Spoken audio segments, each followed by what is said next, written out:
നമുക്കിരിക്കാം.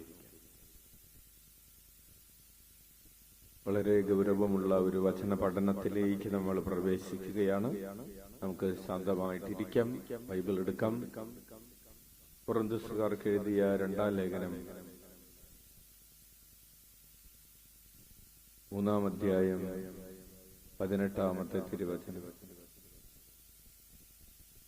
കൊറിന്ത്യർക്കാർക്ക് എഴുതിയ 2-ാം ലേഖനം 3-ാം അധ്യായം 18-ാമത്തെ തിരുവചനം വായിക്കാം.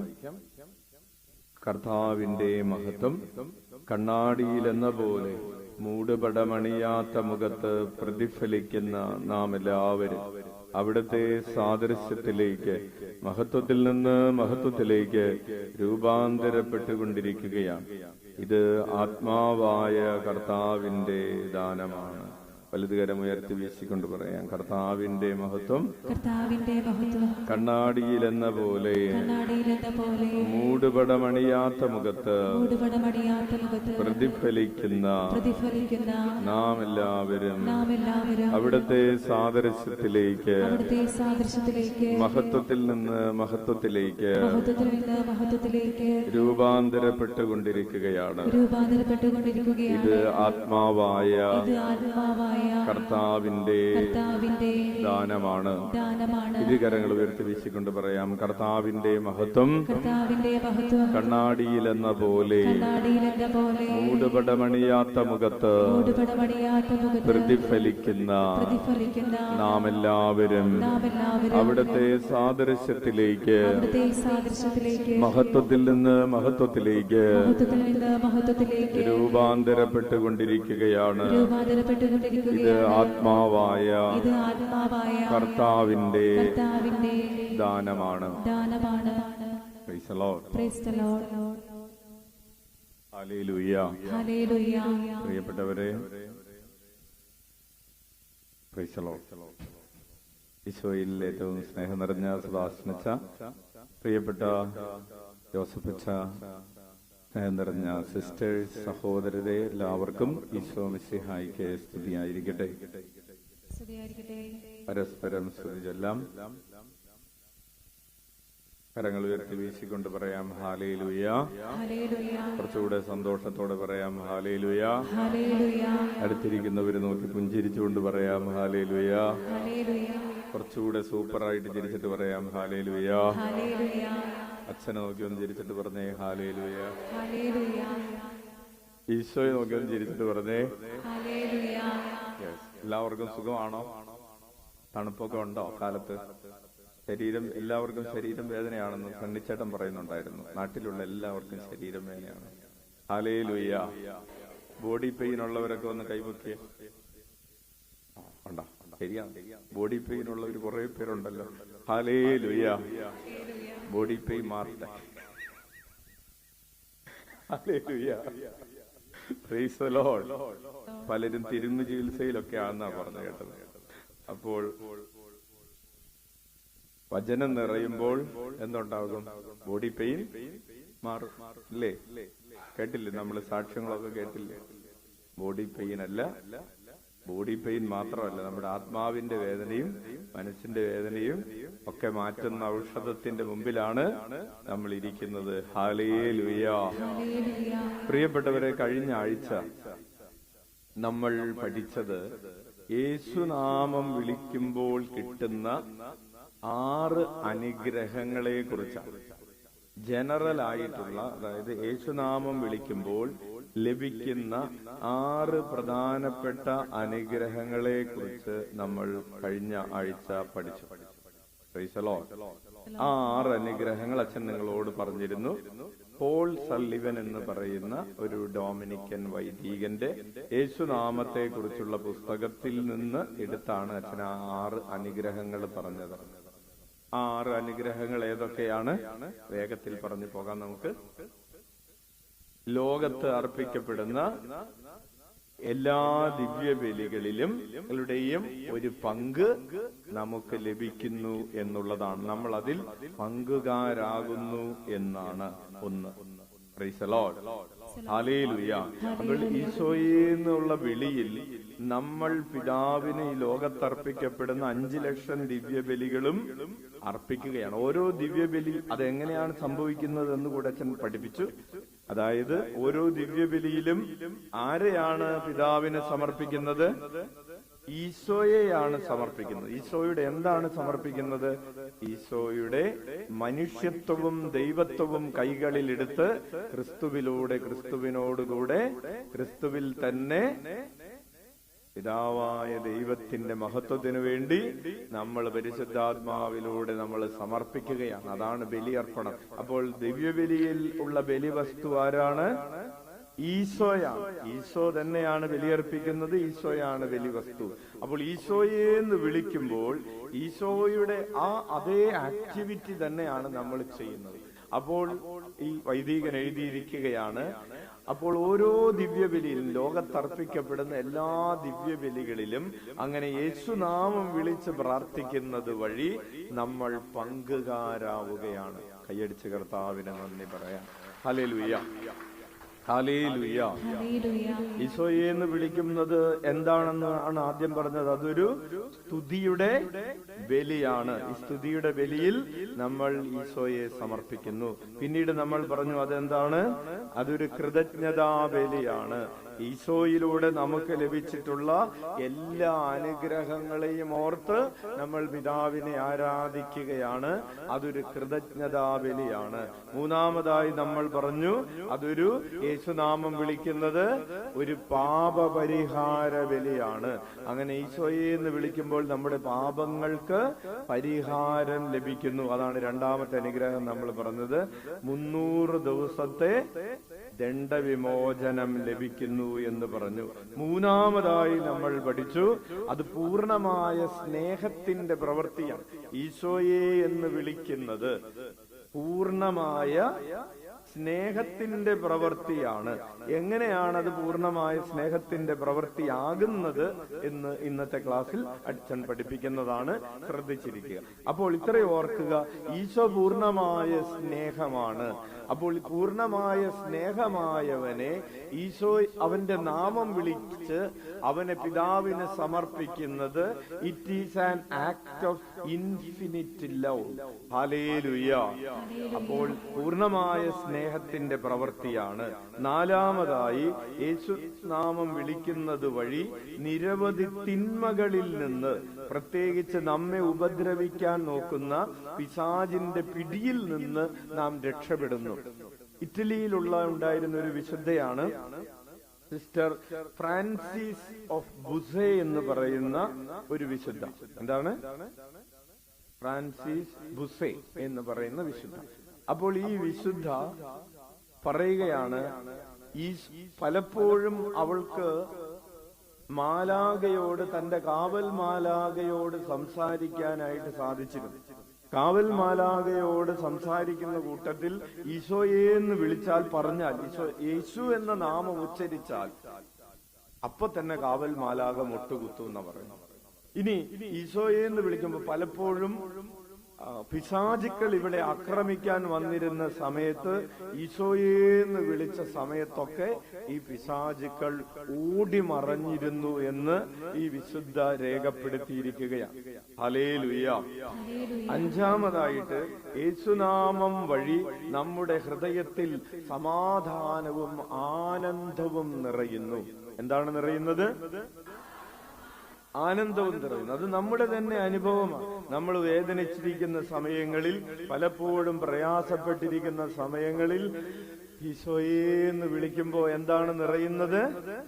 സമാധാനവും ആനന്ദവും നിറയുകയാണ്. വിശുദ്ധ ഫ്രാൻസിസ് അസീസിയെ കുറിച്ച് ബൊനവഞ്ചർ എന്ന് പറയുന്ന ഒരു വിശുദ്ധൻ, വിശുദ്ധ ഫ്രാൻസിസ് അസീസിയുടെ ഘട്ടത്തിൽ ആ സഭയിൽ ഉണ്ടായിരുന്ന മറ്റൊരു വിശുദ്ധനാണ് ബൊനവഞ്ചർ എന്ന് പറയുന്ന വിശുദ്ധൻ. വിശുദ്ധ ഫ്രാൻസിസ് അസീസിയുടെ മരണ സമയത്ത് ഒത്തിരിയേറെ രോഗപീഠകൾ, കണ്ണിന് കാഴ്ചയില്ല, ശരീരം ഇങ്ങനെ തളർന്ന് അവശനായി വേദനിച്ചുകൊണ്ടിരിക്കുന്ന സമയത്ത് ഈശോ എന്ന നാമം കേൾക്കുമ്പോൾ തന്നെ ഈ വിശുദ്ധന്റെ മുഖവും ശരീരവും ഒക്കെ പ്രകാശിക്കാൻ തുടങ്ങി. പലപ്പോഴും ഇപ്പൊ വേദനിച്ച് കിടക്കാം. അപ്പോഴാണ് ഈശോയെ എന്നാരോ വിളിക്കുന്നത്. അപ്പോ തന്നെ മുഖം പ്രകാശിക്കുന്നു. കാരണം ഹൃദയത്തിലുള്ള പ്രകാശം മുഖത്തിലുള്ള പ്രകാശമായി, ഹൃദയത്തിലുള്ള സമാധാനം അത് വെളിപ്പെടുന്നു. യേശുനാമം വിളിക്കുന്നത് വഴി നമ്മുടെ ഹൃദയത്തിൽ സമാധാനവും ആനന്ദവും നിറയുന്നു. Hallelujah, hallelujah. ആറാമതായി പ്രിയപ്പെട്ടവരെ, യേശുനാമം വഴി നമ്മുടെ സഹനങ്ങൾ ലഘുവും വഹിക്കാൻ പറ്റുന്നതുമായി തീരുന്നു. നമ്മുടെ കുടുംബങ്ങളിൽ എത്രയോ പ്രതിസന്ധികളാണ്, അല്ലേ? മക്കൾക്ക് ജോലിയില്ല, അല്ലെങ്കിൽ മക്കളുടെ വിവാഹം നടന്നിട്ടില്ല, അല്ലെങ്കിൽ മക്കളുടെ വിവാഹം നടന്നത് ഇപ്പോ ശരിയായിട്ടുള്ള രീതിയിലല്ല മുന്നോട്ട് പോകുന്നത്. അങ്ങനെ പലതരത്തിൽ ഫിനാൻഷ്യൽ പ്രോബ്ലം, ഫാമിലി പ്രോബ്ലം, ഒത്തിരിയേറെ തെറ്റിദ്ധാരണകള്, കുറ്റപ്പെടുത്തലുകള്, ഒറ്റപ്പെടലുകള്, അങ്ങനെ ഒത്തിരിയേറെ പ്രതിസന്ധികളിലൂടെ കടന്നു പോവുകയാണ്. അപ്പോ ഈ പ്രതിസന്ധികളിലൂടെ കടന്നു പോകുന്ന സമയങ്ങളിൽ എങ്ങനെ ഒരു മനുഷ്യന് പിടിച്ചു നിൽക്കാൻ പറ്റും? യേശുനാമം വഴി നമ്മുടെ സഹനങ്ങൾ വഹിക്കാൻ പറ്റുന്നതായി മാറുന്നു. Hallelujah, hallelujah. അപ്പോൾ ഈ 6 കാര്യങ്ങളാണ് നമ്മൾ കഴിഞ്ഞ ആഴ്ച പഠിച്ചത്. പ്രിയപ്പെട്ടവരെ, അച്ഛൻ നിങ്ങളോട് ഇന്ന് പറയാൻ പോകുന്നത്, അങ്ങനെയാണെങ്കിൽ നമ്മൾ ചിലപ്പോ വിചാരിക്കും, അച്ഛൻ ഞാൻ യേശുനാമം വിളിച്ചിട്ട് ഈ പറഞ്ഞതൊന്നും കിട്ടിയിട്ടില്ല. ഈ പറഞ്ഞത് എല്ലാവർക്കും കിട്ടിയിട്ടുണ്ട്. Hallelujah, hallelujah. അല്ലെങ്കിൽ ഒരാൾ വിചാരിക്കുകയാണ്, ഞാൻ യേശുനാമം വിളിച്ചിട്ട് എന്റെ രോഗം മാറിയില്ലല്ലോ എന്ന് വിചാരിക്കാം. അല്ലെങ്കിൽ ഞാൻ യേശുനാമം വിളിച്ചിട്ട് ഞാൻ വിചാരിച്ച ഒരു കാര്യം നടന്നില്ലല്ലോ. ആര് വിചാരിച്ച കാര്യം? അപ്പോൾ യേശുനാമം വിളിക്കുമ്പോൾ എങ്ങനെയാണ് വിളിക്കേണ്ടതെന്ന് നമ്മൾ പഠിക്കാൻ പോവാം. Praise the Lord. ഹല്ലേലൂയ, ഹല്ലേലൂയ. യേശുനാമം വിളിക്കുമ്പോൾ നമ്മൾ ചെയ്യേണ്ട ഒരു 3 കാര്യങ്ങളാണ് ഇന്ന് നമ്മൾ പറയാൻ പോകുന്നത്. ഒന്ന്, യേശുനാമം വിളിക്കുമ്പോൾ നമ്മുടെ ഹൃദയത്തെ ഈശോയുടെ പദ്ധതികളോട് ചേർത്ത് വെച്ച് വിളിക്കണം. എന്താണ് ചെയ്യേണ്ടത്? യേശുനാമം വിളിക്കുമ്പോൾ എങ്ങനെയാണ് യേശുനാമത്തിൽ പ്രാർത്ഥിക്കേണ്ടത്?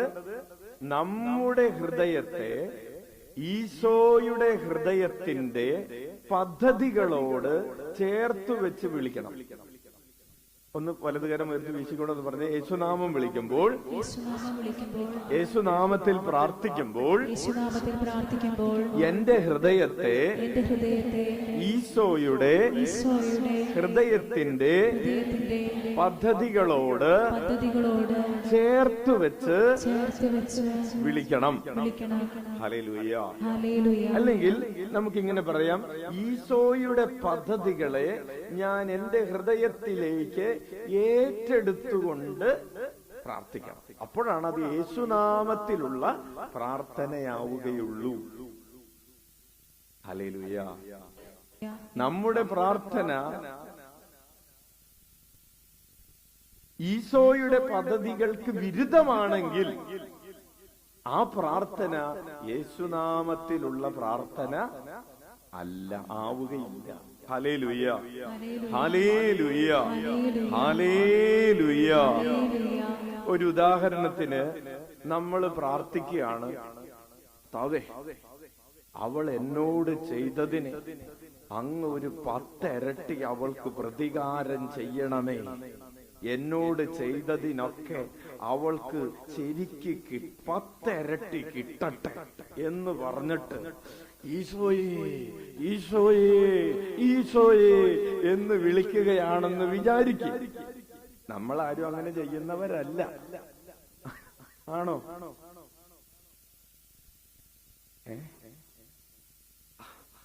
എന്നോട് ചെയ്തതിന് അവൾക്ക് കർത്താവേ കൊടുക്കാതിരിക്കരുത്, കൊടുക്കണം എന്ന് പറഞ്ഞിട്ട് വിളിക്കുന്നത് യേശുനാമത്തിലുള്ള പ്രാർത്ഥനയാണോ? അല്ല. ഹല്ലേലൂയ. ഒരു സഹോദരൻ, അച്ഛൻ സ്ഥലത്തിന്റെ പഞ്ചായത്തിന്റെ പേര് പറയുന്നില്ല, കണ്ണൂർ ജില്ലയിലുള്ള ഒരു സഹോദരൻ തന്റെ ഇനിയിപ്പോ ഏകദേശം കണ്ണൂർ ജില്ല എന്ന് പറയുമ്പോൾ ഇങ്ങനെ പരന്നു കിടക്കയില്ലേ, ഏകദേശം ഈ ചെമ്പേരി പയ്യാവൂര് ഭാഗത്തുള്ള ഒരു സഹോദരൻ തന്റെ അടുത്ത വീട്ടുകാരനോട് പറഞ്ഞു, നിനക്കുള്ള പണി ഞാൻ ആവിലയിൽ പോയി ചെയ്തു വെച്ചിട്ടുണ്ടെന്ന്. ഹല്ലേലൂയ. നിനക്കുള്ള പണി ഞാൻ മുട്ടയിൽ വലിഞ്ഞ് കെട്ടിയിട്ട് ചെയ്തു വെച്ചിട്ടുണ്ട്. പ്രിയപ്പെട്ടവരെ, ആ പ്രാർത്ഥന യേശുനാമത്തിലുള്ള, എന്നിട്ട് 21 201 പ്രാവശ്യം ഈശോയെന്ന് വിളിച്ചാലും അത് യേശുനാമത്തിലുള്ള പ്രാർത്ഥനയാവുകയില്ല. അപ്പൊ കർത്താവിന് ചില പദ്ധതികളുണ്ട്. ആ പദ്ധതികൾ ഏറ്റെടുത്തിട്ട് വേണം നമ്മൾ ഈശോയെന്ന് വിളിക്കാൻ. അപ്പോ കർത്താവിന്റെ ഒരു 3-4 പദ്ധതികൾ, കർത്താവിന്റെ എല്ലാ പദ്ധതിയൊന്നും ഇപ്പൊ നമുക്ക് പഠിക്കാൻ പറ്റില്ല. നമുക്ക് ഇന്നൊരു 5 പദ്ധതി അച്ഛൻ നിങ്ങളോട് പറയാം. കർത്താവിന്റെ ഒരു പദ്ധതി പെട്ടെന്ന് പറയാം. ഈ എല്ലാ മനുഷ്യരും രക്ഷ പ്രാപിക്കണമെന്നാണ് കർത്താവിന്റെ പദ്ധതി. എന്താണ് കർത്താവിന്റെ പദ്ധതി? എല്ലാ മനുഷ്യരും രക്ഷ പ്രാപിക്കണം. അതാരുടെ പദ്ധതിയാണ്? ഒന്നെടുത്ത് ലൂക്കായുടെ സുവിശേഷം 19-ാം അധ്യായം 10-ാമത്തെ തിരുവചനം എഴുതി വെച്ചു. ലൂക്കാ 19:10. പ്രിയപ്പെട്ടവരെ, അച്ഛൻ ഇത് ശലോൺ ടിവിയിൽ യേശുനാമത്തെ കുറിച്ചുള്ള ക്ലാസ്സിൽ പറയാത്ത കാര്യങ്ങളാണ് പറഞ്ഞുകൊണ്ടിരിക്കുന്നത്. നിങ്ങൾ കേട്ടതാണല്ലോ. യെസ്. അപ്പൊ പറയാത്തത് പറയാണ്. ലൂക്കായുടെ സുവിശേഷം 19:10 വായിക്കാം. നഷ്ടപ്പെട്ടു പോയതിനെ കണ്ടെത്തി രക്ഷിക്കാനാണ് മനുഷ്യപുത്രൻ വന്നിരിക്കുന്നത്. അപ്പൊ മനുഷ്യപുത്രൻ വന്നതിന്റെ, കർത്താവിന്റെ വരവിന്റെ ഒരു പദ്ധതി എന്താണ്? പ്ലാൻ എന്താണ്? നഷ്ടപ്പെട്ടു പോയതിനെ കണ്ടെത്തി രക്ഷിക്കുക എന്നതാണ് ഈശോയുടെ പദ്ധതി. വലതുകരം ഒരു വീശിക്കൊണ്ട് പറയാം. നഷ്ടപ്പെട്ടു പോയതിനെ കണ്ടെത്തി രക്ഷിക്കാനാണ് മനുഷ്യപുത്രൻ വന്നിരിക്കുന്നത്. ഹല്ലേലൂയ. അപ്പോൾ ഞാൻ ഈശോയെന്ന് വിളിക്കുമ്പോൾ ഞാൻ എന്റെ ഹൃദയത്തിലേക്ക് ഏറ്റെടുക്കേണ്ട പദ്ധതി എന്താണ്? എല്ലാ മനുഷ്യരും രക്ഷ പ്രാപിക്കണം, ആരും നശിച്ചു പോകരുത് എന്ന ഹൃദയത്തില് ഈശോയുടെ ആ പദ്ധതിയോട് എന്റെ ഹൃദയത്തെ അങ്ങോട്ട് ചേർത്ത് വെക്കണം. അതിനെയാണ് ഈശോയുടെ പദ്ധതി ഏറ്റെടുക്കുക എന്ന് പറയുന്നത്. അപ്പൊ നമുക്കിപ്പോൾ ഒരു പദ്ധതി ഉണ്ട്. എന്താണ് ആ പദ്ധതി? മോളെ, എന്താണ് പദ്ധതി? എല്ലാ പ്ലാനും ഉണ്ടോ? ഉവ്വച്ച, എനിക്ക് പ്ലാനുണ്ട്. എന്റെ നേഴ്സിംഗ് കഴിഞ്ഞിട്ട് എനിക്ക് OET പഠിക്കണം. ഒരു പ്ലാനുണ്ട്. ഹല്ലേലൂയ. ആ പ്ലാനല്ല, എല്ലാ മനുഷ്യരും രക്ഷ പ്രാപിക്കണമെന്ന്. നമ്മുടെ പ്ലാനൊക്കെ എന്തൊക്കെയാണ്? വീട് പണിയണം, സ്ഥലം മേടിക്കണം, കൊച്ചിനെ പഠിപ്പിക്കണം, അവരുടെ കല്യാണം നടത്തണം, അവർക്ക് കുട്ടികൾ ഉണ്ടാവുമ്പോൾ അവരുടെ മാമോദീസ നടത്തണം, ആ കുട്ടികളെ പിന്നെ പഠിപ്പിക്കണം, പിന്നെ അവരുടെ കല്യാണം നടത്തണം, അവർക്ക് കുട്ടികൾ ഉണ്ടാവുമ്പോൾ അവരുടെ മാമോദീസ, അങ്ങനെ പോകുന്നു. പിന്നെ അവർക്കൊക്കെ എല്ലാവർക്കും ഓരോ വീട് വെച്ചു കൊടുക്കണം. അപ്പോ ഹല്ലേലൂയ. നമ്മുടെ പ്ലാൻ അവിടെ നിൽക്കട്ടെ. നീ കർത്താവിന്റെ പ്ലാൻ ഹൃദയത്തിലേക്ക് ഏറ്റെടുക്കുക. ഈശോയുടെ ഒന്നാമത്തെ പ്ലാൻ എന്താണെന്നറിയാവോ? മനുഷ്യവർഗം മുഴുവനും രക്ഷ പ്രാപിക്കണം. അച്ഛൻ നിങ്ങളോട് ചോദിക്കട്ടെ, നിങ്ങൾക്ക് അങ്ങനെ ഒരു പദ്ധതി ഹൃദയത്തിലുണ്ടോ?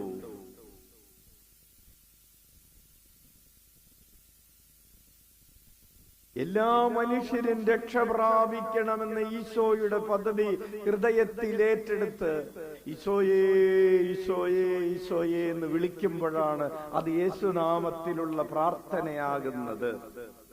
ഒന്ന്. രണ്ട്, ഈശോയുടെ പദ്ധതി കോൺകറിംഗ് ദ ഹാർട്ട്, എല്ലാ മനുഷ്യരുടെയും ഹൃദയത്തെ സ്നേഹം കൊണ്ട് കീഴടക്കുക എന്നൊരു പദ്ധതി ഉണ്ടായിരുന്നു ഈശോയ്ക്ക്. ഈശോ ഈ പാപികളെ രക്ഷിക്കാൻ വന്നത് എങ്ങനെ രക്ഷിക്കാനാണ്? യുദ്ധം ചെയ്ത് എനിക്കെതിരെ നിൽക്കുന്നവരുടെ എല്ലാം തലവെട്ടി അവരുടെ തല തകർത്ത് ദൈവരാജ്യം സ്ഥാപിക്കാനല്ല ഈശോ വന്നത്. ഈശോ വന്നത് സ്നേഹം കൊണ്ട്, സേവനം കൊണ്ട്, ഹൃദയം കീഴടക്കി തന്നെ തന്നെ ബലിയായി അർപ്പിക്കാനുള്ളൊരു പദ്ധതിയാണ്. Hallelujah, hallelujah. അപ്പോൾ അതിനെക്കുറിച്ചാണ് നമ്മൾ വായിക്കുന്നത്. അപ്പോ ഈശോയുടെ പദ്ധതി എന്താണ്? തന്റെ തന്നെ ജീവൻ സമർപ്പിച്ചിട്ട് എന്റെ ജീവൻ ഒരു ബലി വസ്തുവാക്കി മാറ്റണം. എനിക്ക് എല്ലാവരുടെയും ഒരു ശുശ്രൂഷകനായി മാറണം. അങ്ങനെ എല്ലാവരുടെയും ഹൃദയത്തെ സ്നേഹം കൊണ്ട് കീഴടക്കിയിട്ട് വേണം എല്ലാവരെയും നേടിയെടുക്കാൻ. എന്നെ തന്നെ സമർപ്പിച്ച് എല്ലാവരെയും നേടിയെടുക്കണം. എന്നെ തന്നെ ഇല്ലാതെയാക്കിയിട്ട് എല്ലാവരെയും പിതാവിന് വേണ്ടി നേടിയെടുക്കണം. ഈശോയുടെ പ്രോജക്റ്റാണ്. വളരെ ഗൗരവത്തോടുകൂടെ ശ്രദ്ധിക്കണം. നമ്മൾ യേശുനാമം, നമ്മൾ പഠിച്ചുകൊണ്ടിരിക്കുന്ന വിഷയം രൂപാന്തരീകരണമാണ്. യേശുനാമം വിളിക്കുമ്പോൾ എങ്ങനെയാണ് ഈശോയെ എന്ന് വിളിക്കുന്നവർക്ക് രൂപാന്തരീകരണം സംഭവിക്കുന്നത് എന്നതിന്റെ ആഴമുള്ള പഠനങ്ങളാണ് നമ്മൾ ഈ പുതുവർഷത്തിൽ നടത്തിക്കൊണ്ടിരിക്കുന്നത്. അപ്പോൾ ആദ്യത്തെ അച്ഛൻ പറഞ്ഞു, നമ്മുടെ പദ്ധതികൾ അല്ലെങ്കിൽ ഈശോയുടെ പദ്ധതികൾ ആരുടെ പദ്ധതികളാകണം? നമ്മുടെ പദ്ധതികളായിട്ട് ഏറ്റെടുക്കണം. Hallelujah, hallelujah. വളരെ സിമ്പിൾ ആയിട്ടുള്ള ഒരു എക്സാമ്പിൾ പറഞ്ഞാൽ, കേന്ദ്ര ഗവൺമെന്റിന്റെ പ്രോജക്റ്റ് സ്റ്റേറ്റ് ഗവൺമെന്റ് ഏറ്റെടുക്കണം. ഹല്ലേലൂയ. അപ്പോഴാണ് അത് എക്സിക്യൂട്ട് ചെയ്യാൻ പറ്റുന്നത്. ഇപ്പൊ തൊഴിലുറപ്പ് പദ്ധതി ഇല്ലേ, അത് ശരിക്കും ആരുടെ പദ്ധതിയാണ്? കേന്ദ്ര ഗവൺമെന്റിന്റെ പദ്ധതിയാണ്. ആരാണത് നടപ്പാക്കുന്നത്?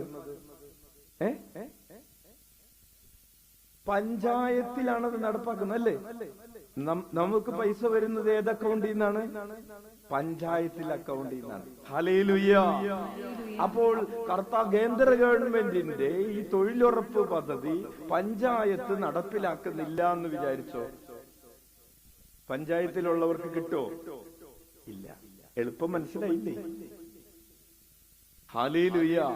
കർത്താവിന്റെ എല്ലാ മനുഷ്യരും രക്ഷ പ്രാപിക്കണമെന്ന പദ്ധതി നമ്മൾ ഏറ്റെടുക്കണം. അപ്പോൾ അതാണ് ഒന്നാമത്തെ കാര്യം. രണ്ടാമത്, ഈ പദ്ധതി നടപ്പാക്കാനായിട്ടൊരു വഴിയുണ്ട്. എങ്ങനെയാണ് ഇത് നടപ്പിലാക്കുന്നത്? ഈശോയുടെ ഒരു മെത്തേഡ് ഓഫ് അപ്ലൈയിങ്. ഈശോ പറഞ്ഞു, ഞാൻ എന്നെ തന്നെ ബലിയായി അർപ്പിച്ചിട്ട് ഞാനിത് നടപ്പിലാക്കും.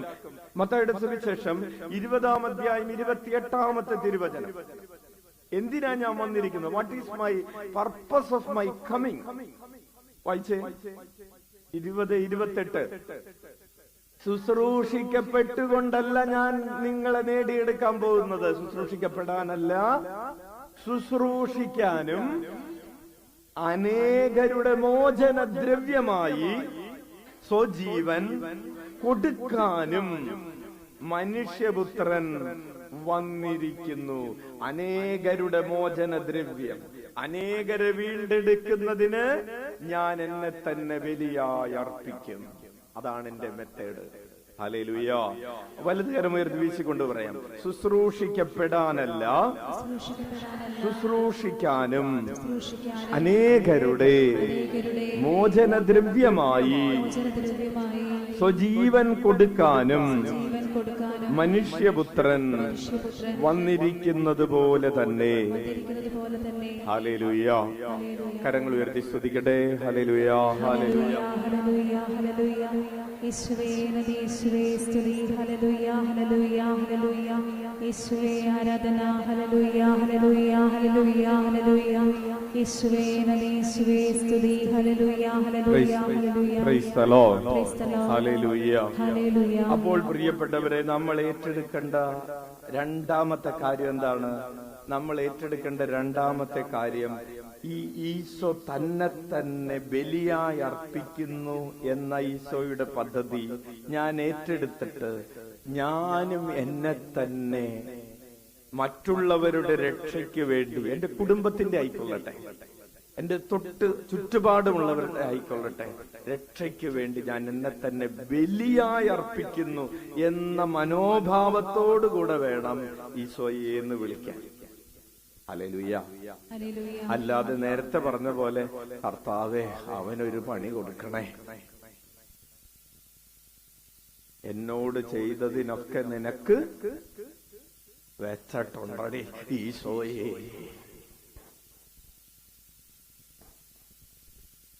Hallelujah, hallelujah. അല്ലാതെ അമ്മായിയമ്മ ഈശോയേന്ന് വിളിക്കുമ്പോ കർത്താവെ എന്റെ മരുമകൾ ഒരു പാഠം പഠിപ്പിച്ചാക്കണേ ഈശോയേ, ഈശോയെ. അല്ല, മരുമകൾ ഈശോയേന്ന് വിളിക്കുമ്പോ അമ്മായി അമ്മക്ക് ഒരു പണി കൊടുത്താക്കണേ ഈശോയെ, ഈശോയെ. അയൽവക്കക്കാർക്ക് എങ്ങനെയെങ്കിലും ഒരു പണി കൊടുക്കണേ ഈശോയെ, ഈശോയെ. നല്ല ഹല്ലേലൂയ. ഇന്ന് എനിക്ക് ആരെങ്കിലും പറ്റിക്കാൻ പറ്റിയായിരിക്കും, പറ്റട്ടെ എന്ന് ഈശോയെ. Price the Lord. ഹല്ലേലൂയ.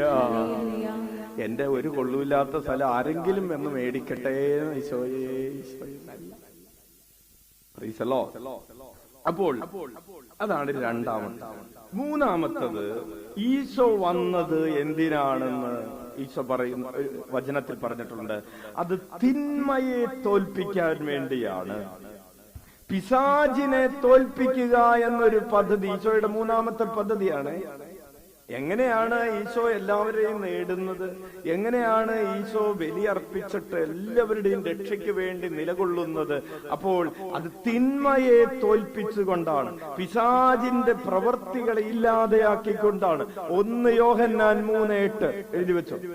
1 യോഹന്നാൻ 3:8 വചനം എഴുതി വെക്കുക, ബൈബിൾ എടുത്ത് ആ വചനഭാഗം വായിക്കുക. 1 യോഹന്നാൻ 3:8. മൊബൈലിൽ ബൈബിളിൽ ഉള്ളവർക്കും ബൈബിൾ എടുത്ത് വായിക്കാവുന്നതാണ്. ഒരുമിച്ച് വായിക്കാം. പാപം ചെയ്യുന്നവൻ പിശാചിൽ നിന്നുള്ളവനാണ്, എന്തെന്നാൽ പിശാച് ആദ്യം മുതലേ പാപം ചെയ്യുന്നവനാണ്. തുടർന്ന് വായിച്ചോ. പിശാചിന്റെ പ്രവർത്തികളെ നശിപ്പിക്കുന്നതിന് വേണ്ടിയാണ് ദൈവപുത്രൻ പ്രത്യക്ഷനായത്. അതൊന്നുകൂടി വായിച്ചേ, രണ്ടാം ഭാഗം. പിശാചിന്റെ പ്രവർത്തികളെ നശിപ്പിക്കുന്നതിന് വേണ്ടിയാണ് ദൈവപുത്രൻ പ്രത്യക്ഷ. വലതുകരം ഉയർത്തി വീശിക്കൊണ്ട് പറയാം. പിശാചിന്റെ പ്രവർത്തികളെ നശിപ്പിക്കുന്നതിന് വേണ്ടിയാണ് ദൈവപുത്രൻ പ്രത്യക്ഷനായത്. ഇരുകരങ്ങൾ ഉയർത്തി വീശിക്കൊണ്ട് പറയാം. പിശാചിന്റെ പ്രവർത്തികളെ നശിപ്പിക്കുന്നതിന് വേണ്ടിയാണ് ദൈവപുത്രൻ പ്രത്യക്ഷനായത്. പ്രിയപ്പെട്ടവരെ, നമ്മൾ ബൈബിള് വായിക്കുമ്പോ പിശാചിന്റെ 4 തരത്തിലുള്ള പ്രവർത്തികൾ നമുക്ക് വേർതിരിച്ച് കാണാൻ പറ്റും. ഒന്നാമത്തെ പിശാചിന്റെ പ്രവൃത്തി എന്ന് പറയുന്നത് അതൊരു മോറൽ ഈവിൾ കൊണ്ടുവരിക എന്നുള്ളതാണ്. അധാർമികത കൊണ്ടുവരിക, മനുഷ്യനെ പാപം ചെയ്യാൻ പ്രേരിപ്പിക്കുക. അതാണ് അധാർമികത എന്ന് പറയുന്നത്. ഇമ്മോറൽ ആക്ടിവിറ്റീസിന് മനുഷ്യനെ അധാർമിക മനുഷ്യനാക്കി മാറ്റുന്നത് ആരാണ്? പിശാചാണ്. ഈ കൽപ്പനകൾ ലംഘിക്കാൻ മനുഷ്യനെ പ്രേരിപ്പിക്കുന്നു, മനുഷ്യനെ അധാർമിക മനുഷ്യത്വമില്ലാത്തവനാക്കി. അച്ഛൻ കഴിഞ്ഞ ഇടക്ക് കേട്ട ഒരു വാർത്ത, ഏറ്റവും അടുത്ത് കേട്ട ഒരു വാർത്തയാണ്. നേരത്തെ നമ്മുടെ എറണാകുളത്ത് അങ്ങനെ ഒരു വാർത്ത കേട്ടിരുന്നു. ഇപ്പൊ വേറൊരു സ്ഥലത്ത് കേട്ടൊരു വാർത്തയാണ്. ഈ ഇവള് പ്രസവിച്ചു, ബാത്റൂമിലാണ് പ്രസവിച്ചത്. വിവാഹം കഴിക്കാത്ത കുട്ടിയാണ്. അവള് പ്രസവിച്ചിട്ട് ആ കുഞ്ഞിനെ 2ാം നിലയിൽ നിന്ന്, 2 നിലയുള്ള ഒരു ബിൽഡിങ്ങിലാണ് ഇവള് താമസിക്കുന്നത്. അവിടെ നിന്ന് ആ കുഞ്ഞിനെ താഴത്തേക്ക് എറിഞ്ഞു കളഞ്ഞു എന്ന് പറയുന്ന തരത്തിലൊക്കെയുള്ള ഒരു അധാർമികമായ, കഴിഞ്ഞ മാസം ഡിസംബർ മാസത്തിലെ കഥയാണ് അച്ഛൻ പറഞ്ഞത്.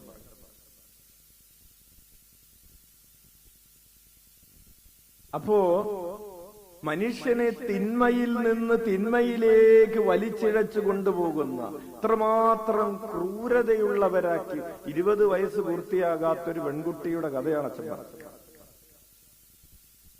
അപ്പോൾ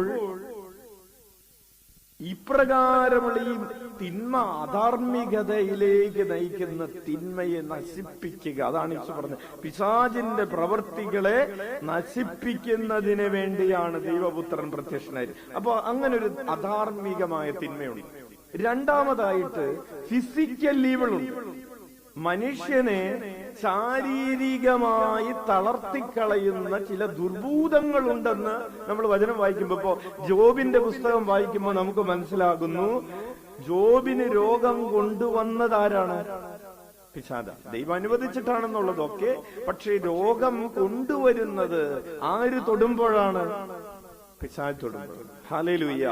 അപ്പോൾ മനുഷ്യന് ദൈവത്തെ ആരാധിക്കാൻ പറ്റുന്ന ഒരു ശരീരം ദൈവം മനുഷ്യന് കൊടുത്തിട്ടുണ്ട്. ആ ശരീരത്തിന്റെ ശക്തി ക്ഷയിപ്പിച്ച് കളയുന്ന ചില ദുർഭൂതങ്ങള്. അപ്പോ പിശാചിന്റെ മറ്റൊരു എന്ന് വിചാരിച്ച് നിങ്ങൾ വിചാരിക്കരുത് എല്ലാ രോഗങ്ങളും എപ്പോഴും തിന്മയുടെ പ്രവർത്തികളാണെന്ന് തെറ്റിദ്ധരിക്കരുത്. പറഞ്ഞു വരുന്നത്, പിശാചിന് അങ്ങനെ ഒരു പ്രോജക്റ്റ് ഉണ്ട്, തിന്മ കൊണ്ടുവരിക, ശരീരത്തിൽ തിന്മ കൊണ്ടുവരിക എന്ന ഒരു പദ്ധതി പിശാചിനുണ്ട്. രണ്ട്, മൂന്നാമതായിട്ട് ഇന്റലക്ച്വൽ ആയിട്ടുള്ള തിന്മകളുണ്ട്. ചില തെറ്റായിട്ടുള്ള പഠനങ്ങള്, തെറ്റായ ചിന്താ രീതികള് ഒക്കെ മനുഷ്യന്റെ ബുദ്ധിയിലേക്ക് കുത്തി നിറച്ചിട്ട് ചില പിള്ളേര് അല്ലെങ്കിൽ മുതിർന്നവരൊക്കെ പറയുന്നു, ഇനി പള്ളിയിൽ പോയിട്ടൊന്നും കാര്യമില്ല, ഇനി പ്രാർത്ഥിച്ചിട്ടൊന്നും കാര്യമില്ല. അവര് പറയുന്നു എല്ലാം സയൻസ് ആണ്, മറ്റേതാണ്. അതാണ് ഇന്റലക്ച്വൽ ഈവിൾ എന്ന് പറയുന്നത്. നാലാമതായിട്ടുള്ളൊരു തിന്മയുണ്ട്, അത് സ്പിരിച്വൽ ഈവിള. അവര് സംസാരിക്കുന്നതൊക്കെ കേട്ട് കഴിഞ്ഞാൽ നമ്മൾ വിചാരിക്കും ഇതാണ് ആത്മീയത, ഇതാണ് സത്യം, ഇതിന്റെ പുറകെ പോകണം. ആത്മീയമായിട്ടുള്ള ചില തിന്മകളാണ് ചില ആളുകള് കുരിശു കുഴിച്ചിടാൻ നടക്കുന്ന ആളുകളുണ്ട്. ഒരു ദിവസം ഒരാൾ 16 കുരിശുമായിട്ട് വന്നിരിക്കുക, വീടിന്റെ ചുറ്റും കുഴിച്ചിടാനായിട്ട് പറഞ്ഞിട്ടുണ്ട്. നിന്റെ ഹൃദയത്തിൽ കർത്താവിന്റെ ക്രൂശിത രൂപം ഹൃദയത്തിന്റെ ഉള്ളിലില്ല, നീ അത് പുറത്തു കുഴിച്ചിട്ടിട്ട് രക്ഷപ്പെടാൻ നടക്കുകയാണ്. പ്രിയപ്പെട്ടവർ, ഇത് സ്പിരിച്വൽ ഈവിള. നീ വിചാരിക്കുന്നു നീ ചെയ്യുന്ന ചില കാര്യങ്ങൾ കൊണ്ട് നീ രക്ഷ പ്രാപിക്കും. മനസ്സ് മാറുന്നില്ല, ഉള്ളിൽ കരുണയുണ്ടാകുന്നില്ല, ഉള്ളിൽ കർത്താവിന്റെ സ്നേഹവും കർത്താവിന്റെ പദ്ധതിയൊന്നും ഉള്ളിലേക്ക് ഏറ്റെടുക്കുന്നില്ല. ആരോ പറഞ്ഞ ചില പദ്ധതികൾ അനുസരിച്ച് നീ കുഴിച്ചിട്ട് നടക്കുകയാണ്. കുരിശ് 16 കുരിശ് 32 കാശ് രൂപ. ഹല്ലേലൂയ. നല്ല ലാഭമുള്ള പരിപാടി. ആർക്ക്? കുരിശ് വെക്കുന്നവർക്ക്. Hallelujah. Praise the Lord. Hallelujah. പ്രിയപ്പെട്ടവരെ, നമ്മുടെ ഹൃദയത്തിലാണ് കർത്താവിന്റെ.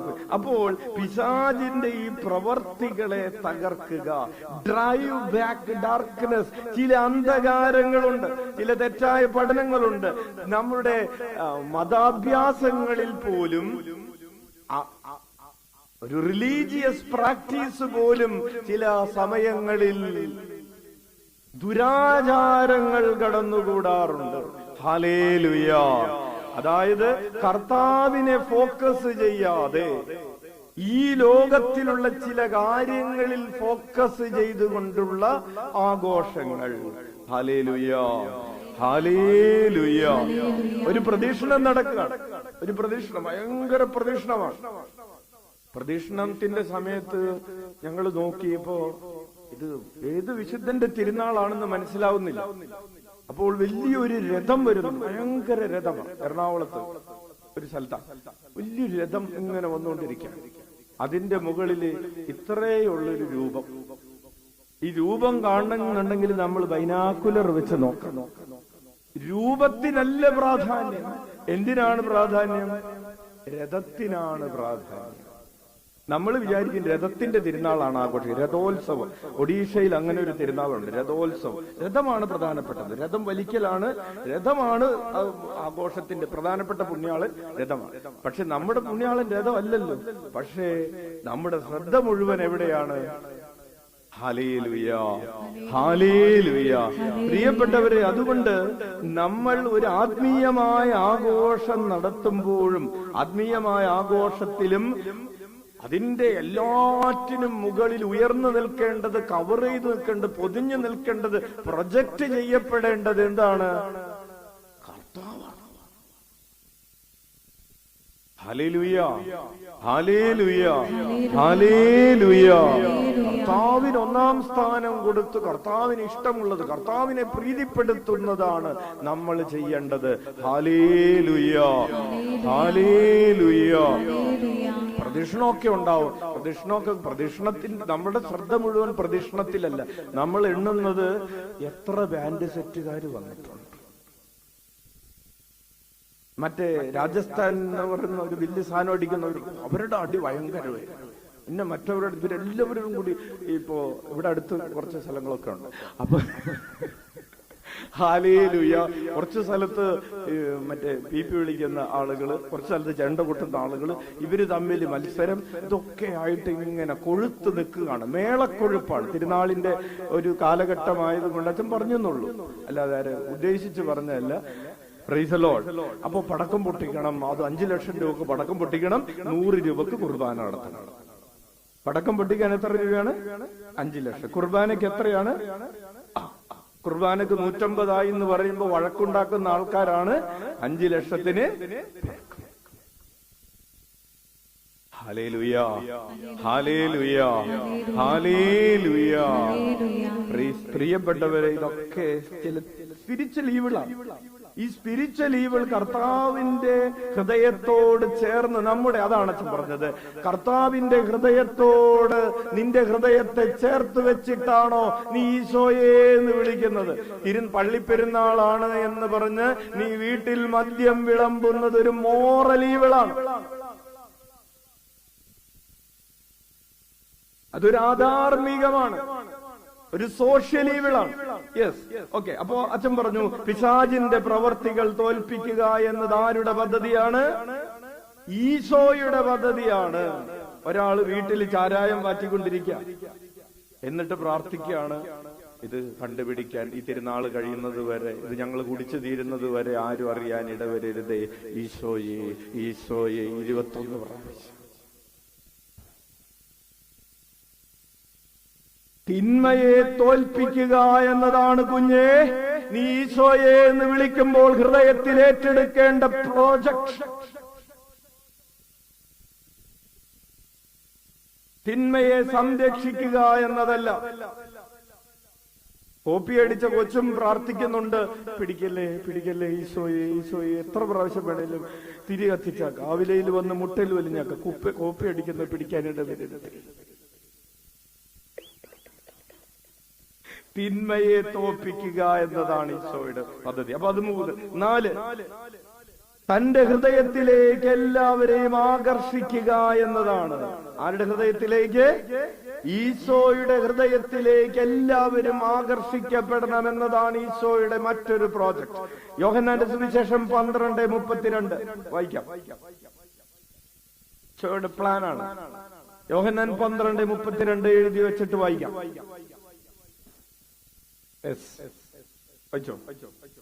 ഞാൻ ഭൂമിയിൽ നിന്ന് ഉയർത്തപ്പെടുമ്പോൾ എല്ലാ മനുഷ്യരെയും എന്നിലേക്ക് ആകർഷിക്കും. വലതുകരം ഉയർത്തി വീശിക്കൊണ്ട് പറയാം, ഞാൻ ഭൂമിയിൽ നിന്ന് ഉയർത്തപ്പെടുമ്പോൾ എല്ലാ മനുഷ്യരെയും എന്നിലേക്ക് ആകർഷിക്കും. അപ്പോൾ ഈശോയുടെ ആഗ്രഹം എന്താണ്? എല്ലാ മനുഷ്യരും തന്റെ കുത്തിപ്പിളർക്കപ്പെട്ട തിരുഹൃദയത്തിലേക്ക് ആകർഷിക്കപ്പെടണമെന്നതാണ് ഈശോയുടെ പ്ലാൻ. ക്ലിയർ? നമ്മുടെ പ്ലാനും എന്തായിരിക്കണം? ഈ ഭൂമിയിലുള്ള സകല മനുഷ്യരും ഈശോയുടെ കുരിശിൽ തൂക്കപ്പെട്ടിരിക്കുന്ന കുത്തിപ്പിളർക്കപ്പെട്ട ഹൃദയത്തിലേക്ക് ആകർഷിക്കപ്പെടണം എന്നതായിരിക്കണം നമ്മുടെ പ്ലാൻ. ആരെയും നമ്മൾ പാപത്തിലേക്കല്ല ആകർഷിക്കുന്നത്, നമ്മളിലേക്കല്ല ആകർഷിക്കുന്നത്. എല്ലാവരും ഈശോയുടെ ഹൃദയത്തിലേക്ക് ഞാൻ ആരെ കണ്ടുമുട്ടുന്നുവോ അവർ ഈശോയുടെ ഹൃദയത്തിലേക്ക് ആകർഷിക്കപ്പെടണം. ഞാൻ ആരോട് സംസാരിക്കുന്നുവോ അവർ ഈശോയുടെ ഹൃദയത്തിലേക്ക് ആകർഷിക്കപ്പെടണം. എന്നോട് ആരൊക്കെ ഇടപെടുന്നുവോ അവരൊക്കെ ഈശോയുടെ ഹൃദയത്തിലേക്ക് ആകർഷിക്കപ്പെടണം. That is my plan as well. അപ്പോൾ ഈശോയെ വിളിക്കുന്നവർ ഈ പ്ലാൻ ഏറ്റെടുക്കും. നമുക്കും കുറച്ച് ഈശോയ്ക്കുള്ളതുപോലെ ഒരു ആഗ്രഹം നമുക്കുണ്ട്. നമ്മളിലേക്കും കുറച്ച് ആളുകളൊക്കെ എന്ത് ചെയ്യപ്പെടണം? ആകർഷിക്കപ്പെടണം. അതുകൊണ്ട് നമ്മൾ എന്ത് ചെയ്യും? ചെയ്യാൻ പറ്റുന്നതൊക്കെ ഹല്ലേലൂയ, ഹല്ലേലൂയ, ഹല്ലേലൂയ, ഹല്ലേലൂയ. അപ്പോൾ അച്ഛൻ ഉദാഹരണങ്ങളൊന്നും പറയുന്നില്ല. ഉദാഹരണങ്ങൾ പറഞ്ഞു കഴിഞ്ഞാൽ ഈ ഒരു സെക്ഷന്റെ സംഭവം ഹല്ലേലൂയ. മനുഷ്യനിലേക്ക് ആളുകളെ ആകർഷിക്കാൻ അച്ഛൻ ഒരു പയ്യനോട് ചോദിച്ചു, എടാ നിനക്ക് ഒരു ബൈക്ക് ഉള്ളതല്ലേ, നീ വീണ്ടും ഒരു ബൈക്ക് മേടിച്ചെന്തിനാന്ന് ചോദിച്ചു. അപ്പൊ അവൻ പറഞ്ഞു, അച്ഛൻ ഇപ്പൊ ഒരു ബൈക്കുള്ളവരെയൊന്നും ആർക്കും വേണ്ട. ഒരു ബൈക്കിൽ കുറെ നാള് നടന്നു. അങ്ങനെ ഈ ബൈക്ക് കണ്ടിട്ട് 2-3 പേരൊക്കെ എന്റെ അടുത്ത് വന്നു പുറകിലിരിക്കാൻ. ഇപ്പൊ അങ്ങനെ അധികം പേര് വരുന്നില്ല. അപ്പോ കുറച്ചുകൂടെ കൂടുതൽ ആകർഷണീയമായിട്ടുള്ള അടുത്തത് മേടിച്ചിരിക്കുകയാണ്. Hallelujah, hallelujah. അത് ആൺകുട്ടികളുടെ ഉദാഹരണമാണ്. പെൺകുട്ടികളുടെ ഉദാഹരണം തൽക്കാലം പറയുന്നില്ല. അപ്പോൾ ഈശോയുടെ പ്ലാൻ എന്താണ്? എല്ലാവരും എന്തിനാണ് ചേട്ടാ ഇത്രയും വലിയ വീട് പണിയുന്നത്? 5000 സ്ക്വയർ ഫീറ്റിന്റെ വീട്. അപ്പനും അമ്മയും ഒരു മകനും ഒരു മകളും. മകളെ കല്യാണം കഴിച്ചയച്ചു. ഇനി മകൻ മാത്രമുണ്ട്. അതായത് കല്യാണാലോചനയൊക്കെ വരുമ്പോ നമ്മുടെ വീടൊക്കെ ഒരു സെറ്റപ്പ് ഇല്ലെങ്കിൽ നല്ല നല്ല വീട്ടിൽ നിന്ന് കല്യാണാലോചന വരില്ല. നല്ല നല്ല വീടുകളിൽ നിന്ന് കല്യാണാലോചന വരണമെങ്കിൽ നമ്മുടെ വീടിനൊരിത്തിരി മുഴുപ്പൊക്കെ വേണം, അല്ലേ? വേണ്ടേ? അപ്പൊ എന്താണ് ഈ നല്ല നല്ല എന്ന് ഉദ്ദേശിക്കുന്നത്? അപ്പുറത്തും മുഴുപ്പുള്ള ആളുകള് ഇപ്പുറത്ത് മുഴുപ്പുള്ള ആളുകളെ തേടി വരണം. ഹല്ലേലൂയ. അപ്പോൾ ഈ പണിതിരിക്കുന്നത് ഒരു ഇര പോലെയാണ്. ഈ മുഴുപ്പുള്ള വീട് ഒരു ഇരയാണ്. മുഴുപ്പുള്ള വീട്ടിൽ നിന്ന് പെൺകുട്ടിയെ കിട്ടാനുള്ള ഒരു ഇരയാണ് ഞാൻ പണിതിരിക്കുന്ന ഈ മുഴുപ്പുള്ള. ഹല്ലേലൂയ. നീ ആരിലേക്കാണ് ആകർഷിക്കുന്നത്? ഹല്ലേലൂയ. കിട്ടുന്നുണ്ടോ? ഈ പോയിന്റ് മനസ്സിലാവുന്നില്ല? മനസ്സിലാവുന്നുണ്ടോ അച്ഛാ? ഇതീ കൂടുതൽ ഇനി എന്തും മനസ്സിലാവാൻ, അല്ലേ? ഹല്ലേലൂയ. അപ്പോൾ പ്രിയപ്പെട്ടവരെ, ഈശോയുടെ പ്ലാൻ എന്താണ്? എന്റെ ഹൃദയത്തിലേക്ക് ഞാൻ ഉയർത്തപ്പെടുമ്പോൾ, ഞാൻ ഭൂമിയിൽ നിന്ന് ഉയർത്തപ്പെടുമ്പോൾ എല്ലാ മനുഷ്യരെയും എന്നിലേക്ക് ആകർഷിക്കണം. Hallelujah, hallelujah. അച്ഛൻ കുറെ നാളുകൾക്ക് മുമ്പ് ഒരു വീട്ടിൽ ചെന്നപ്പോ, ആ വീട്ടില് കുറെ നാളുകൾ ഇവിടെ വരുന്നതിന് മുമ്പാണ്, ആവിലയിൽ വരുന്നതിന് മുമ്പാണ്. വലിയൊരു വീടാണ്, വലിയൊരു പ്രശ്നമാണ്. അപ്പൊ അങ്ങനെ അച്ഛൻ ഒറീസയിൽ നിന്ന് അവധിക്ക് വന്നപ്പോ അവര് കൂട്ടിക്കൊണ്ടുപോയത്. അപ്പൊ വീട്ടിലേക്ക് കയറി ചെല്ലുന്ന ആ സ്വീകരണ മുറിയില് തൂക്കിയിട്ടിരിക്കുന്നത് ഒരു തത്തയെയാണ്. ക്രിസ്ത്യാനിയുടെ വീടാണ്. സ്വീകരണ മുറിയിൽ അച്ഛൻ ചോദിച്ചു, പ്രാർത്ഥിക്കാനായിട്ട് ഇവിടെ രൂപമൊന്നും കാണുന്നില്ലല്ലോ. അച്ഛൻ രൂപമൊക്കെ ഉണ്ട്, എവിടെയാണ്? വാ എന്ന് പറഞ്ഞ് കൂട്ടിക്കൊണ്ടു പോകുന്നത് ബെഡ്റൂമിലാണ്. ബെഡ്റൂമില് ഈ ചായയൊക്കെ വെള്ളമൊക്കെ വെക്കുന്ന ടേബിളിന്റെ മുകളിൽ ഒരു രൂപം ഇങ്ങനെ വെച്ചിട്ടുണ്ട്. ഇവിടെ ഒന്ന് പ്രാർത്ഥിച്ചോളാം. അപ്പൊ അച്ഛൻ ചോദിച്ചു, നിങ്ങൾ ഈശോയുടെ രൂപമൊന്നും ഫ്രണ്ടില്? അതൊക്കെ ഇപ്പോ ഔട്ട് ഓഫ് ഫാഷനാണ്. ഈശോയുടെ രൂപം സ്വീകരണ മുറിയിൽ തന്നെ വെക്കുന്നത് എന്തോ ഒരു കുറച്ചില്. അപ്പോ നിനക്ക് കർത്താവ് ഒരു കുറച്ചിലാണ്. നിനക്ക് കർത്താവിലേക്ക്, നിന്റെ വീട്ടിലേക്ക് വരുന്നവരെ കർത്താവിനെ കാണിച്ചു കൊടുക്കാൻ പറ്റുന്നില്ലല്ലേ? പ്രിയപ്പെട്ടവരെ, ഈശോയുടെ പ്ലാൻ നീ ഹൃദയത്തിൽ ഏറ്റെടുത്തുകൊണ്ട് വേണം നീ ഈശോയെ എന്ന് വിളിക്കാൻ. പല കുട്ടികൾക്കും ഇപ്പോ കഴുത്തിൽ കുരിശ് ധരിക്കാൻ മടിയാണ്.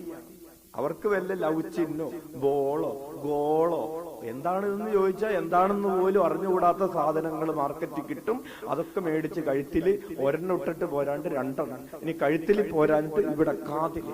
എന്താണ് ഇതിന്റെ അർത്ഥമാ? അപ്പോ കഴുത്തിലുള്ള കുരിശെന്തിയെ? കുരിശ് കാണാനില്ല. താലി എന്തിയെ? അതും കാണാനില്ല.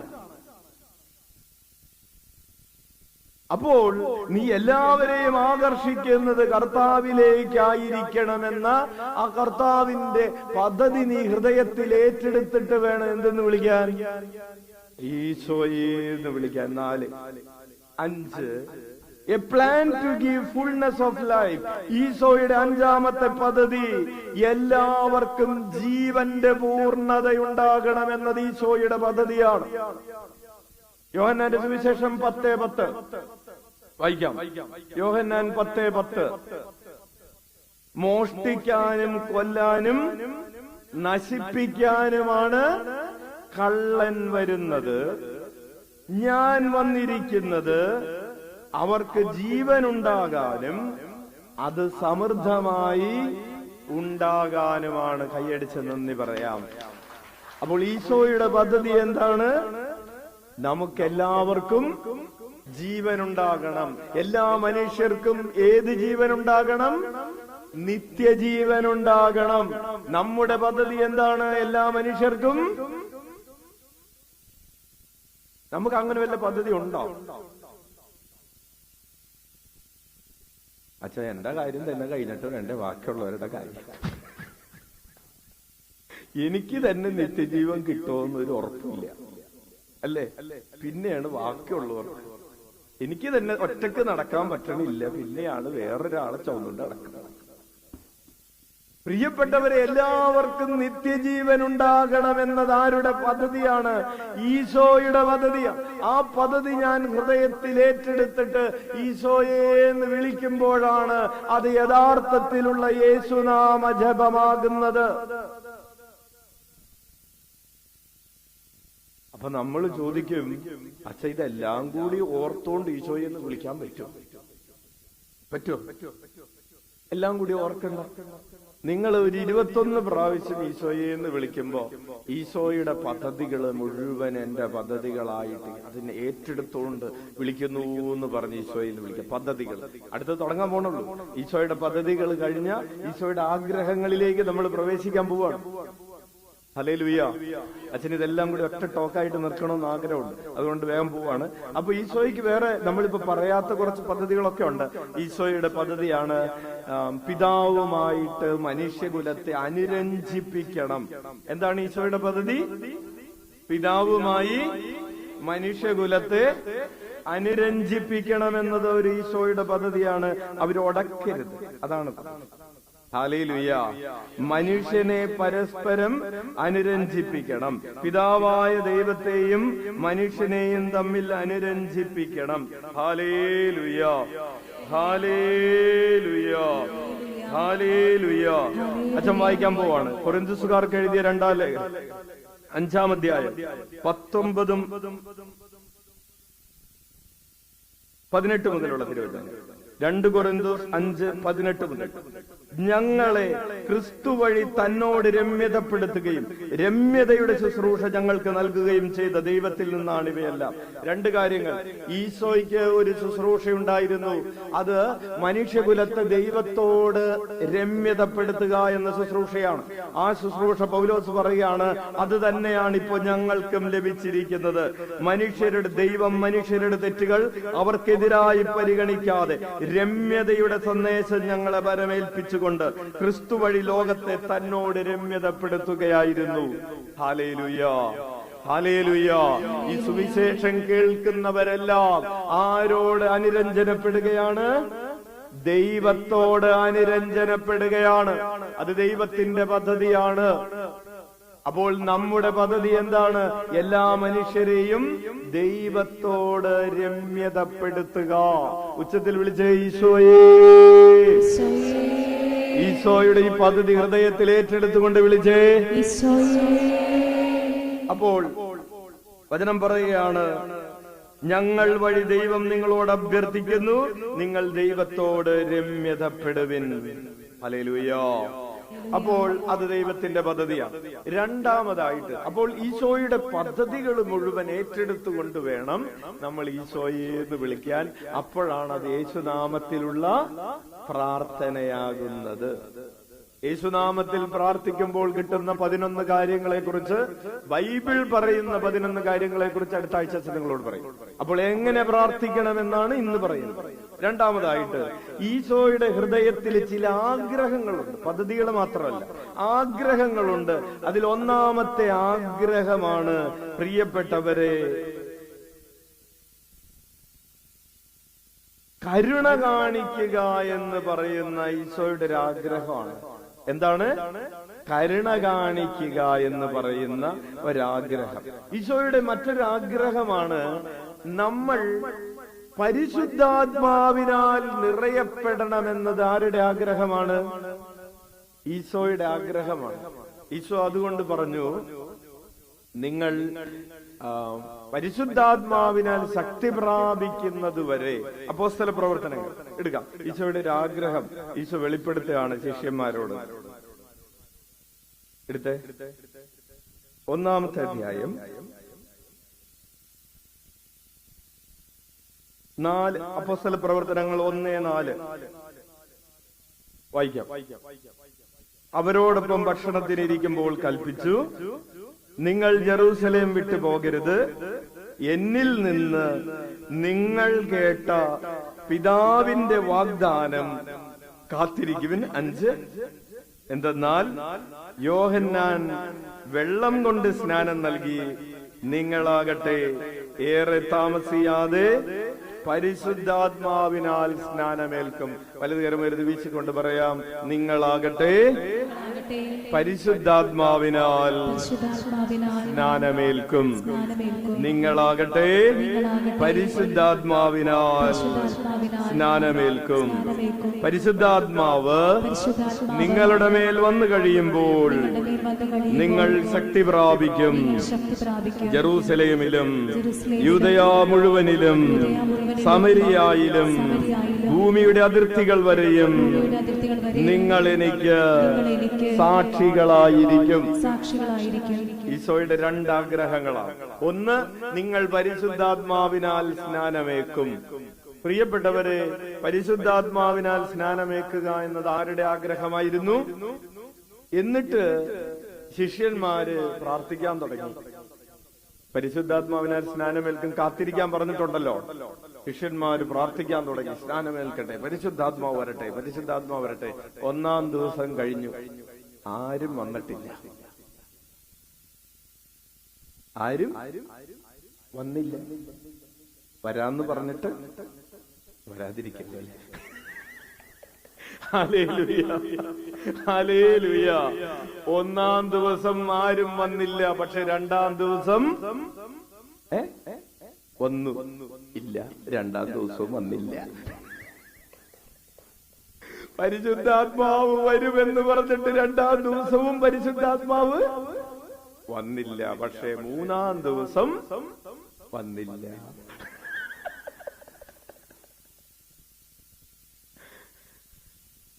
ലാസർ മരിച്ചിട്ട് കർത്താവ് എത്രാം ദിവസമാണ് വന്നത്? 4-ാം ദിവസം. അപ്പൊ പരിശുദ്ധാത്മാവ് വരും, പരിശുദ്ധാത്മാവ് വരും എന്ന് വിചാരിച്ച് ഇവര് പ്രാർത്ഥിക്കാൻ തുടങ്ങി. 1-ാം ദിവസവും 2-ാം ദിവസവും 3-ാം ദിവസവും വന്നില്ല. 4-ാം ദിവസം വന്നില്ല. എത്രാം ദിവസം വന്നത്? 10-ാം ദിവസമാണ്. അതാണ് 40-ാം നാൾ സ്വർഗാരോഹണം, 50-ാം നാൾ പെന്തക്കോസ്ത്. നമ്മുടെ പ്രശ്വാസം നമ്മൾ ഒരു അരമണിക്കൂർ പ്രാർത്ഥിച്ചിട്ട് വന്നില്ല എന്നുള്ളതാണ്. ഇവര് 10 ദിവസം രാത്രിയും പകലും രാത്രിയും പകലും രാത്രിയും പകലും ഇരുന്ന് പ്രാർത്ഥിച്ച് പരിശുദ്ധ അമ്മയോടുകൂടെ ഇരുന്ന് ഉപവസിച്ച് വചനം വായിച്ച് പ്രാർത്ഥിച്ച് പ്രാർത്ഥിച്ച് പ്രാർത്ഥിച്ച് പ്രാർത്ഥിച്ച് ഹൃദയം മുഴുവനും ദൈവസ്നേഹം കൊണ്ട്, വചനം കൊണ്ട്, പ്രാർത്ഥന കൊണ്ട്, ആരാധന കൊണ്ട് നിറഞ്ഞ് നിറഞ്ഞ് നിറഞ്ഞ് ഇങ്ങനെ ഇങ്ങനെ നിറഞ്ഞ് വിശുദ്ധീകരിച്ച് ആ പ്രാർത്ഥനയുടെ അഗ്നിയിൽ ഇവരിങ്ങനെ വിശുദ്ധീകരിച്ചുകൊണ്ട് ഇരുന്ന സമയത്ത് ഇതാ കൊടുങ്കാറ്റടിക്കുന്നത് പോലെ ഒരു ശബ്ദം. ഭൂമി കുലുങ്ങുന്ന അവരായിരുന്ന ആ കെട്ടിടം കുലുങ്ങുന്നത് ഒരു ഭൂമി കുലുക്കത്തിന്റെ പോലെ ഒരു അനുഭവം. ആഞ്ഞടിച്ചു കയറുന്ന കൊടുങ്കാറ്റ് ഓരോരുത്തരുടെയും മുകളിൽ തീനാവുകളായി. തീക്ക് ഏത് രൂപമാണ്? നാവിന്റെ രൂപമാണ്. ചില സമയത്ത് നമ്മുടെ നാവിന് എന്ത് രൂപമാണ്? ആ തീയല്ലേ, നാവിന്റെ, അതായത് പരിശുദ്ധാത്മാവ്, സംസാരിക്കുന്നവനായ പരിശുദ്ധാത്മാവ്, പ്രവചിക്കുന്നവനായ പരിശുദ്ധാത്മാവ്, വചനമായ പരിശുദ്ധാത്മാവ് ഇതാ വന്നു നിൽക്കാണ്. Hallelujah, hallelujah. അപ്പോൾ നമ്മൾ പരിശുദ്ധാത്മാവിനാൽ ശക്തിപ്പെടണമെന്നത് ആരുടെ ആഗ്രഹമാണ്? അത് ഈശോയുടെ ആഗ്രഹമാണ്. ഈശോയെ എന്ന് വിളിക്കുന്നവർ ഏത് ആഗ്രഹം ഏറ്റെടുക്കണം? ഞാനും എന്റെ പ്രിയപ്പെട്ടവരും പരിശുദ്ധാത്മാവിനാൽ നിറയപ്പെടണമെന്ന ഈശോയുടെ ആഗ്രഹം ഞാൻ ഓൺ ചെയ്യണം. അവന്റെ ആഗ്രഹം എന്റെ ആഗ്രഹമായിട്ട് മാറണം. അതിനെയാണ് രൂപാന്തരീകരണം എന്ന് പറയുന്നത്. അവന്റെ ആഗ്രഹം അവന്റെ പദ്ധതി എന്റെ പദ്ധതി. ഇനി എനിക്ക് എന്റേതായിട്ടുള്ള പദ്ധതി ഇല്ല. എന്റെ പദ്ധതി ഇതല്ല, ഈശോയുടെ പദ്ധതിയാണ്. എനിക്ക് എന്റേതായിട്ടുള്ള ആഗ്രഹങ്ങളില്ല, അല്ല, ഈശോയുടെ ആഗ്രഹങ്ങളാണ്. അപ്പോഴാണ് പൗലോസ് പറഞ്ഞതുപോലെ പറയാൻ പറ്റുന്നത്, ഞാനല്ല ക്രിസ്തുവാണ് ജീവിക്കുന്നത്. ഹല്ലേലൂയ. അപ്പോൾ ഈശോയുടെ ഒരു പദ്ധതി നമ്മൾ വചനം കൊണ്ട് പരിശുദ്ധാത്മാവിനാൽ നിറയപ്പെടണമെന്നാണ് ഈശോയുടെ ഒരു ആഗ്രഹം. മറ്റൊരാഗ്രഹമാണ് നമ്മൾ എല്ലാവരും വചനത്തിന്റെ, നിങ്ങൾ ലോകാതിർത്തികളോളം എനിക്ക് സാക്ഷികളായി തീരണമെന്നത് ഈശോയുടെ ആഗ്രഹമാണ്. ലോകാതിർത്തികളോളം പോയിട്ട് നമ്മൾ പള്ളിയിൽ പോകുന്ന കാര്യം അടുത്ത വീട്ടുകാർ അറിയരുത് എന്ന് വിചാരിക്കുന്ന ആളുകളുണ്ട്. നമ്മൾ വെറുതെ നമുക്ക് പുറത്തിറങ്ങുമ്പോ നമുക്ക് ഇവിടുന്ന് മട്ടന്നൂരിന്ന് പുറത്തിറങ്ങുമ്പോ നമുക്ക് പറയാം, അപ്പുറത്തെ സ്ഥലം ഏതാണ്? അപ്പുറത്തെ മണ്ഡലം ഏതാണ്? മട്ടന്നൂരിന്റെ അപ്പുറത്തെ കൂത്തുപറമ്പിൽ പോകാമെന്ന് പറഞ്ഞ് ഇറങ്ങാം. മട്ടന്നൂരിൽ നിന്ന് ഇറങ്ങാം, കൂത്തുപറമ്പിൽ പോകാമെന്ന് പറഞ്ഞ് ഇറങ്ങിയിട്ട് ഇരിട്ടിക്കുള്ള ബസ്സിൽ കയറാം. നമ്മൾ എവിടെയാണ് പോകുന്നതെന്ന് ആരും അറിയില്ല. ഹല്ലേലൂയ. പ്രിയപ്പെട്ടവരെ, ഈശോയുടെ ആഗ്രഹം എന്താണ്?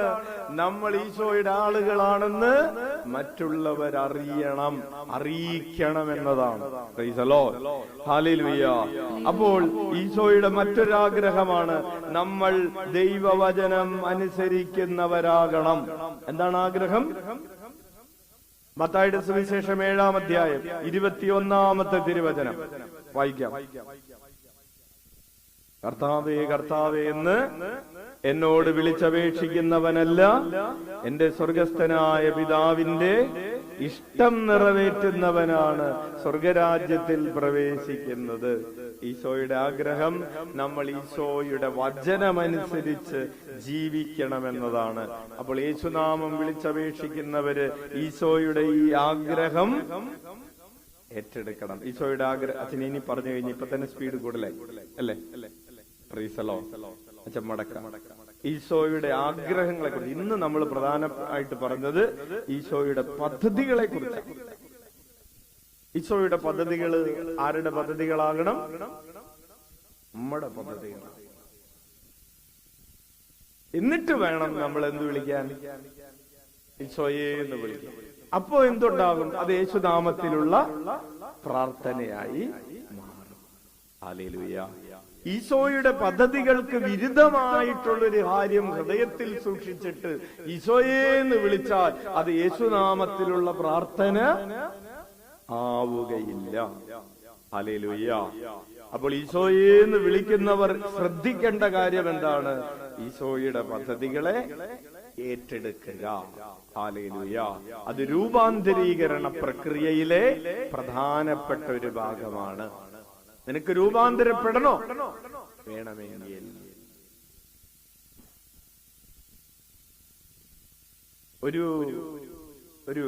ഒരമ്മയ്ക്ക് മകൻ കെട്ടിക്കൊണ്ടുവന്ന ഭാര്യന് ഇഷ്ടപ്പെട്ടില്ല. അപ്പൊ ഈ അമ്മ പ്രാർത്ഥിക്കുകയാണ്, അവള് ഒഴിഞ്ഞുപോട്ടെ. ഒരമ്മ, അത് ഒരു ഉദാഹരണം, ഒരമ്മ പള്ളിയിൽ ഇരുന്ന് പ്രാർത്ഥിച്ചുകൊണ്ടിരിക്കുകയാണ്. അച്ഛൻ കാണുമ്പോ അച്ഛൻ ചോദിച്ചു, എന്താണ് ഇങ്ങനെ? ഇവിടെയല്ല, ഒരു നാൾ മുമ്പാണ്. എന്താ പ്രാർത്ഥിച്ചുകൊണ്ടിരിക്കുന്നത്? എന്റെ മകള് ഒരുത്തന്റെ കൂടെ ഒളിച്ചോടിപ്പോയി. പോയിട്ട് ഇപ്പൊ കുറെ നാളായി. അവൾ എങ്ങനെയെങ്കിലും അവനെ വിട്ടുപേക്ഷിച്ചിട്ട് മടങ്ങി വരട്ടെ എന്നാണ് ഞാൻ പ്രാർത്ഥിച്ചുകൊണ്ടിരിക്കുന്നത്.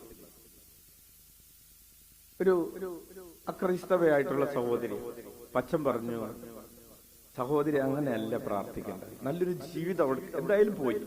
ഇപ്പൊ ഒരു കൊല്ലമായി അവരൊരുമിച്ച് താമസിക്കുന്നു.